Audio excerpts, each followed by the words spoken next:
श्री शिवाय नमस्तुभ्यम हर हर महादेव। तो आज का ये वीडियो हम सभी के लिए बहुत ही खास होने वाला है, क्योंकि इस साल की पहली सोमवारी अष्टमी की तिथि 4 मार्च को पड़ रही है। पूज्य गुरु जी कहते हैं कि सोमवारी अष्टमी की तिथि पूरे साल में सिर्फ 3 या 4 बार आती है, और जो भी व्यक्ति सोमवारी अष्टमी की तिथि में चावल के दाने वाला उपाय शिवलिंग के सामने कर लेता है, तो गुरु जी ने कहा कि हम अपनी व्यासपीठ से आपको यकीन दिलाते हैं कि उसकी ऐसी कोई मनोकामना नहीं परिपूर्ण न कर सके, उसके जीवन में धन धान्य की वृद्धि होती है, नौकरी व्यापार अच्छे से चलते हैं, घर के सारे कष्ट समाप्त हो जाते हैं और उसको भी धन की प्राप्ति होती है।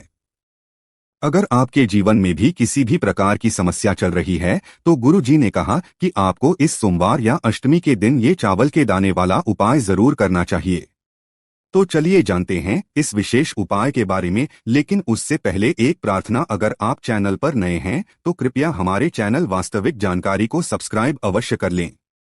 देखिए, आप सभी जानते हैं कि सोमवार या अष्टमी की जो तिथि होती है वो हमारे महादेव और माता पार्वती के मिलन की तिथि होती है। इस दिन जो भी उपाय किए जाएं वो हमारे शिव और शक्ति को प्रसन्न करने वाले उपाय होते हैं और हमारी सारी मनोकामनाओं को परिपूर्ण करने वाले उपाय होते हैं। इस वीडियो में भी हम लोग पूज्य गुरुजी द्वारा बताए गए कुछ बहुत ही खास उपायों के बारे में जानेंगे। ये उपाय आपके जीवन में चल रही समस्याओं को तो समाप्त करेंगे ही, और साथ ही साथ घर में धन धान्य की वृद्धि भी करेंगे। तो चलिए जानते हैं पूज्य गुरुजी द्वारा बताए गए सबसे पहले उपाय के बारे में। देखिए, इस उपाय के लिए आपको 1 लोटा जल ले लेना है। तांबे के पात्र में आपको अपने किचन से जल ले लेना है, और इसी के साथ आपको ले लेना है 5 कनेर के फूल। कनेर के पीले रंग के फूल आपको सामने स्क्रीन पर दिखाए जा रहे हैं। ये ऐसे फूल होते हैं, और अगर ये आपके पास नहीं है तो शिवलिंग के ऊपर चढ़े हुए कनेर के फूल को उठाकर जल से करके आप उसका भी इस्तेमाल कर सकते हैं, या फिर किसी भी फूल वाली दुकान से आप इन फूलों को खरीद सकते हैं। देखिए, सिर्फ ये 2 सामग्री लेकर आपको शिवालय पहुंच जाना है। ये बहुत ही विशेष उपाय है। जिन लोगों की कोई विशेष मनोकामना है जो परिपूर्ण अभी तक नहीं हो पा रही है, तो उस मनोकामना को परिपूर्ण करने के लिए इससे अच्छा उपाय सोमवारी अष्टमी के दिन के लिए कोई भी नहीं हो सकता है। देखिए, आप शिवालय पहुंचने के बाद सबसे पहले आप दक्षिण दिशा में बैठ जाइएगा और उत्तर दिशा की तरफ अपना कर लीजिएगा। लेकिन अगर शिवालय में भीड़ है तो फिर ऐसी स्थिति में आप किसी भी दिशा में बैठकर शिवलिंग की पूजा प्रार्थना कर सकते हैं। देखिए, पूज्य गुरु जी ने कहा कि इस उपाय को अगर आप शाम को प्रदोष काल के समय में करेंगे तो आपके लिए सबसे उत्तम होगा, क्योंकि प्रदोष काल के समय साक्षात महादेव शिवलिंग में वास करते हैं और सोमवारी अष्टमी की विशेष तिथि है। इसलिए अगर आप प्रदोष काल में करेंगे तो आपको विशेष लाभ मिलेगा, विशेष फल की प्राप्ति होगी। लेकिन बहुत से ऐसे शिवालय हैं जिनमें शाम के समय समर्पित करने नहीं दिया जाता है, तो फिर ऐसे लोग पूरे दिन में किसी भी समय इस उपाय को कर सकते हैं। देखिए, आप सबसे पहले आप जो 5 कनेर के फूल लेकर आए हैं, उनमें से पहले कनेर के फूल को आप श्री गणेश जी वाले स्थान में समर्पित कर देंगे और श्री मंत्र का स्मरण कर लेंगे। इसके बाद आप जो दूसरा फूल लेकर आए हैं उसको श्री कार्तिकेय जी वाले स्थान पर समर्पित कर देंगे और श्री मंत्र का स्मरण कर लेंगे।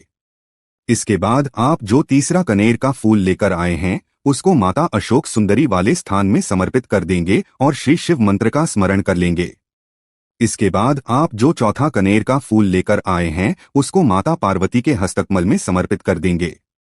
देखिए, शिवलिंग जिस स्थान पर रखा रहता है, यानी शिवपिंडी जिस स्थान पर रखी रहती है, उस पूरे गोल गोल वाले स्थान को माता पार्वती का हस्तकमल कहते हैं, और यहीं पर आपको ये चौथा कनेर का फूल समर्पित कर देना है। इसके बाद आप जो 5वां कनेर का फूल लेकर आए हैं को समर्पित कर देंगे शिवलिंग के ऊपर। लेकिन ये फूल शिवलिंग के ऊपर समर्पित करते हुए आपको अपनी मनोकामना का स्मरण कर लेना है। श्री शिवाय नमस्ते ब्रह्मा मंत्र का स्मरण करते हुए आपके जीवन में अगर धन की समस्या चल रही है तो उसको महादेव से दूर करने की प्रार्थना कर लीजिए, या फिर आप अपनी नौकरी या व्यापार के लिए ये उपाय कर रहे हैं तो उसके लिए महादेव से प्रार्थना कर लीजिए, या फिर आप अपने मकान जमीन जायदाद के लिए, या फिर आप अपने विवाह के लिए ये उपाय कर रहे हैं तो उसके लिए महादेव से प्रार्थना। जो भी आपकी मनोकामना है, जिस भी मनोकामना के लिए आप ये उपाय कर रहे हैं, तो उस मनोकामना का स्मरण करिए और महादेव से उस मनोकामना को पूर्ण करने की प्रार्थना करिए। फिर श्री शिव नमस्ते ब्रह्मा मंत्र का स्मरण करते हुए ये आखिरी फूल आपको शिवलिंग के ऊपर समर्पित कर देना है। इसके बाद आप जो एक लोटा जल लेकर आए हैं उसमें से थोड़ा जल आप सबसे पहले श्री गणेश जी वाले स्थान पर आपने जो फूल समर्पित किया है उसमें समर्पित कर दीजिए। फिर थोड़ा सा जल आप श्री कार्तिकेय जी वाले स्थान पर जो फूल अर्पित किए हैं उसके ऊपर थोड़ा सा समर्पित कर दीजिए। फिर तीसरे नंबर पर आपने जो फूल माता अशोक सुंदरी वाले स्थान पर समर्पित किया है उस पे थोड़ा सा जल समर्पित कर दीजिए। फिर चौथे नंबर पर आपने जो माता पार्वती के हस्तकमल में फूल समर्पित किया है उसके ऊपर थोड़ा सा जल समर्पित कर दीजिए। इसके बाद बचा हुआ पूरा जल आप शिवलिंग के ऊपर धीरे धीरे समर्पित करते जाइए तथा लगातार का स्मरण करते जाइए। अगर आपको शिव परिवार के बारे में पता नहीं है तो सामने आपको पिक्चर दिखाई जा रही है, सामने आपको एक इमेज लगी दिखाई जा रही है जिसमें आपको पूरा शिव परिवार दिखाया जा रहा है। इसमें श्री गणेश जी का स्थान कहाँ है, श्री कार्तिकेय जी का स्थान कहाँ है, इस माता अशोक सुंदरी का स्थान कहाँ है, माता पार्वती का स्थान कहाँ है। ये सारे स्थान आपको दिखाए जा रहे हैं और इन्हीं स्थानों पर आपको ये फूल समर्पित करने हैं।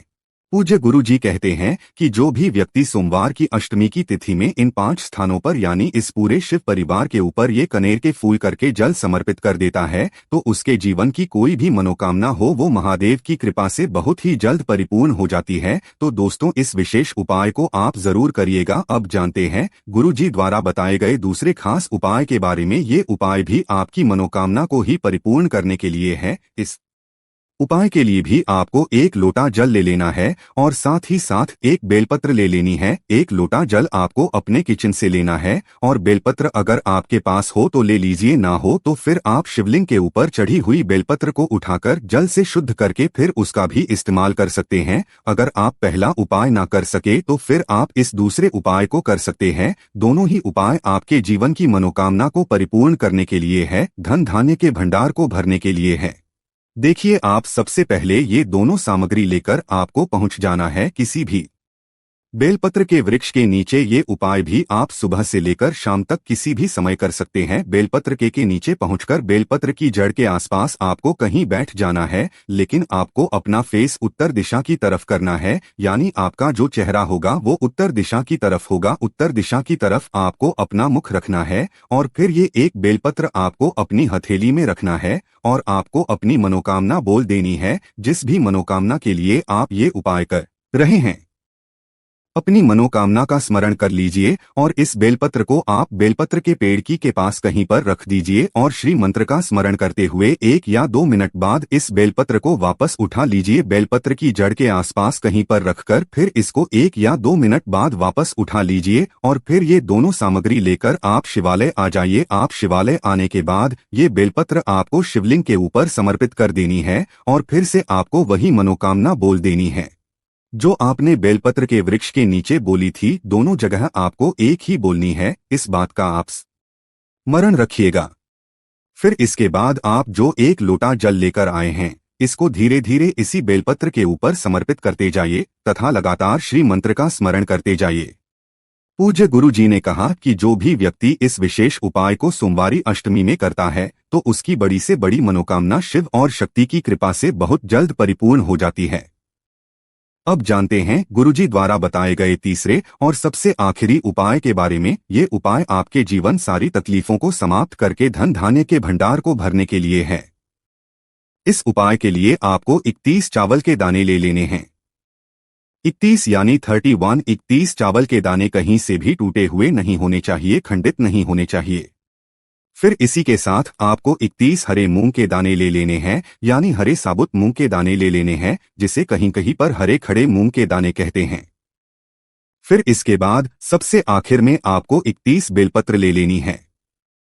बेलपत्र भी कहीं से कटीफी होनी चाहिए। देखिए, सोमवार की अष्टमी की तिथि कभी कभी पड़ती है, इसलिए आपको ये तीनों सामग्री कहीं ना कहीं से एकत्रित जरूर कर लेनी है। अब ये सारी सामग्री लेकर आपको शिवालय पहुंच जाना है। इस उपाय को आप शाम को प्रदोष काल के समय में ही करेंगे। देखिए, शिवालय पहुंचने के बाद सबसे पहले शिवालय की जो चौखट होती है वहां पर आपको ये 31 चावल के दाने समर्पित कर देने हैं और श्री शिवाय मंत्र का स्मरण कर लेना है। शिवालय की जो चौखट होती है जहां से आप अंदर करते हैं उसके दाहिने साइड या बाएं साइड या कहीं पर भी चौखट के ऊपर कहीं पर भी आप ये 31 चावल के दाने समर्पित कर दीजिए। इसके बाद आप अंदर जाइए और शिवलिंग के सामने जो नंदी महाराज होते हैं, यानी जो नंदीश्वर भगवान होते हैं, उनका जो पैर उठा हुआ रहता है, उसके बगल में आपको 31 हरे मूंग के दाने समर्पित कर देने हैं।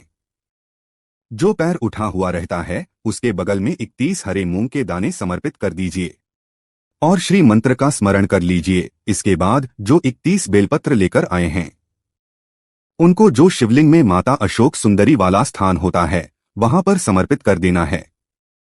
सामने आपको पूरा समझाने का प्रयास किया जा रहा है। ठीक ऐसे ही आपको माता अशोक सुंदरी वाले स्थान पर 31 बेलपत्र समर्पित कर देना है। बेलपत्र की डंडी बाहर की तरफ रहेगी और बेलपत्र की चिकनी साइड वाला हिस्सा नीचे की तरफ रहेगा। इसके बाद फिर से आपको ब्रह्मा मंत्र का स्मरण करते हुए अपनी मनोकामना का स्मरण कर लेना है। पूज्य गुरुजी ने कि सोमवारी अष्टमी की तिथि में जो भी व्यक्ति ये 31 वाला उपाय कर लेता है तो उसके जीवन के सारे संकट समाप्त हो जाते हैं और उसको भी धन धान्य की प्राप्ति होती है। वीडियो पसंद आए तो लाइक जरूर करना, साथ ही साथ चैनल को सब्सक्राइब जरूर कीजिएगा। बाकी दोस्तों, इस उपाय को करने में अगर आपको कोई भी दिक्कत, समस्या, परेशानी आती है तो उसे आप हमसे कमेंट करके पूछ सकते हैं। श्री शिवाय नमस्तुभ्यम। हर हर